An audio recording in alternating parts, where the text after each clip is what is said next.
कल एक चर्चा हो रही थी कि कुछ धार्मिक लोग ये कहते हैं कि जीवन में बड़ा कष्ट है और ये क्रिमिनल लोग सुखी हो रहे हैं, गलत करने वाले सफल हो रहे हैं, इनको कोई परेशानी क्यों नहीं आती है और हम धार्मिक लोग ही क्यों कूटे जाते हैं। कि आप संत लोग तो कह देते हैं परीक्षा हो रही, क्या हमारी ही केवल परीक्षा होगी या इसमें कोई और खास बात है। तो हमने संकेत किया था कि परीक्षा शब्द को ध्यान देना। परीक्षा विद्यार्थियों की होती है। किसकी परीक्षा होती है? किसकी? विद्यार्थियों की परीक्षा होती है। किन विद्यार्थियों की? जो 1 साल पढ़ाई करते हैं, परीक्षा देने के लिए फॉर्म भरते हैं और परीक्षा में आते हैं।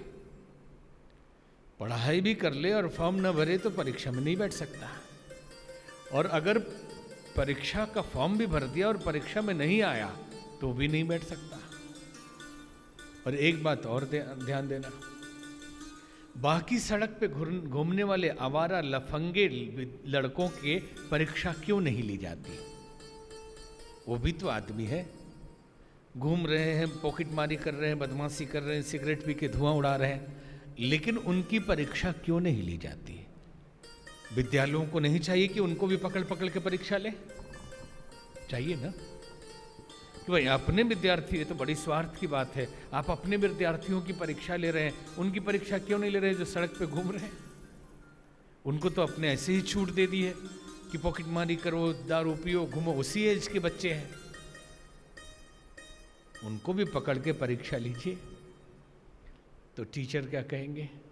टीचर कहेंगे कि उन्हें तो अभी पढ़ाया ही नहीं है, अभी तो एडमिशन ही नहीं लिया है, अभी शुरुआत नहीं की है, पढ़ाएं तो परीक्षा लें।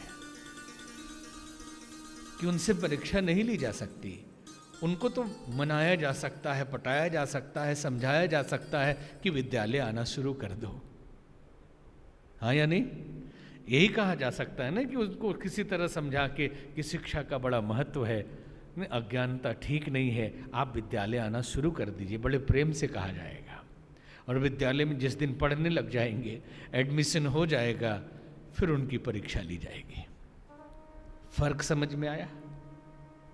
वो क्रिमिनल लोग, वो गलत लोग जो भटक रहे हैं, वो भी भगवान के बच्चे हैं, वो भी ईश्वर के ही रूप है, लेकिन अभी स्कूल में भर्ती नहीं लिया गया है, विद्यालय में अभी नहीं आए हैं। तो विद्यालय में आने वाले विद्यार्थी को फायदा क्या है? जो विद्यालय में आएगा, पढ़ेगा, परीक्षा देगा, अगली कक्षा में जाएगा। और पढ़ाई की भी एक सीमा होती है, जिंदगी भर थोड़े पढ़ते रहेंगे। पढ़ लिया उसके बाद नौकरी करेगा, उसके बाद पदोन्नति भी होगी, अपना कमाएगा, काम धाम करेगा। और जो विद्यालय में नामांकन ही जिसने नहीं कराया, उसकी जिंदगी कैसे चलेगी? बोले ना पढ़ूं तो क्या फर्क पड़ता है, फिर क्या परीक्षा देना? पढ़ना तो पड़ेगा ही। जिस राह की बात यहाँ की जा रही है उसमें आना ही पड़ता है, चाहे 1 जन्म लगे, 2 जन्म लगे, अनंत जन्म लगे, एडमिशन लेना ही पड़ेगा और परीक्षा देनी ही पड़ेगी। परीक्षा पास हुए बिना अगले क्लास में नहीं भेजा जाएगा। तो जो संतों के पास है, जिनके भीतर श्रद्धा है, जिनके भीतर भक्ति है, वो विद्यालय में है। और जो आ गए, समझ लीजिए फॉर्म भरा हुआ था, एग्जाम दे रहे हैं, अगली कक्षा में जाएंगे। और जो छूट गए, एग्जाम छूट गया। पढ़ाई कर रहे थे, विद्यालय में थे, लेकिन एग्जाम छूट गया उनका, अफसोस रहेगा। सिर्फ कहने का तात्पर्य है, आध्यात्मिक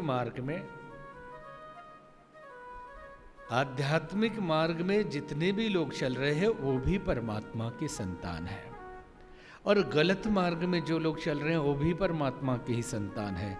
लेकिन पिता अपने उसी पुत्र को संपत्ति देता है जो योग्य होता है। 3-4 बच्चे हो तो किसे देगा संपत्ति? जो योग्य होगा, उसकी कठिन परीक्षा लेगा।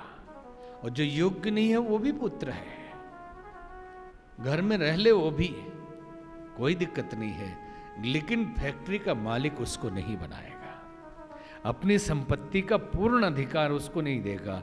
बस इतना ही कहेगा खाने पीने भर, काम चलाने भर इसको दे दो, नहीं तो ये उड़ा देगा। तो यहां आए हुए लोग सिलेक्टेड लोग हैं, ईश्वर ने उनका चयन किया है। अब ये क्यों कहा जा रहा है? संसार में अलग अलग अभियान चलते हैं, हर काल में परमात्मा के इस जगत में अच्छे बुरे लोग रहते हैं, लेकिन अच्छाई और बुराई में हमेशा संघर्ष चलता है और अच्छाई हमेशा जीतती है।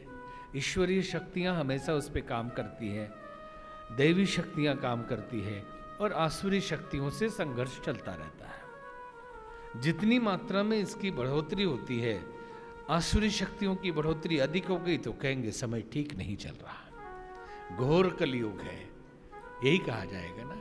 और जैसे जैसे दैवी शक्तियाँ बढ़ती जाती है, दैवी तत्व बढ़ते जाते हैं, दैवी गुण बढ़ते जाते हैं, तो हम कहते हैं द्वापर त्रेता सतयुग, ये ऐसे काल है। इस युग में भी अगर देखें, अपनी संस्था का नाम है शाश्वत। क्या नाम है? शाश्वत। और इसी का रूप है शाश्वतम। बीज बड़ा छोटा होता है, बीज को देख के कुशल किसान ही अंदाजा लगा सकता है कि कितना बड़े वृक्ष बनने वाला बीज है। जो शहर में रहने वाले हैं और जिन्हें कृषि का अनुभव नहीं है, वो अगर मटर का बीज, चने का बीज और बड़गद का बीज, पीपल का बीज एक साथ रख दिया जाए तो वो समझ नहीं पाएंगे कि ये कितने दूर तक जाएगा।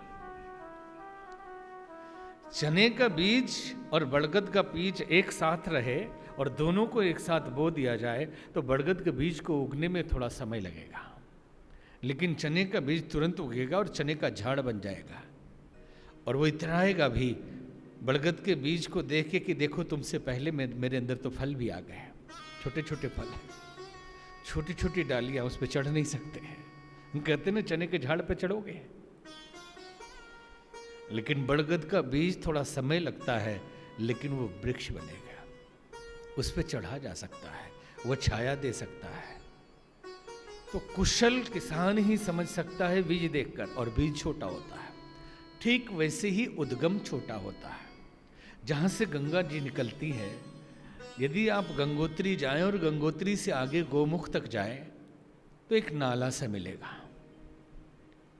और नाले से गंगोत्री आते आते एक मोटा सा बड़े तेज धार से बहने वाली नदी मिलेगी।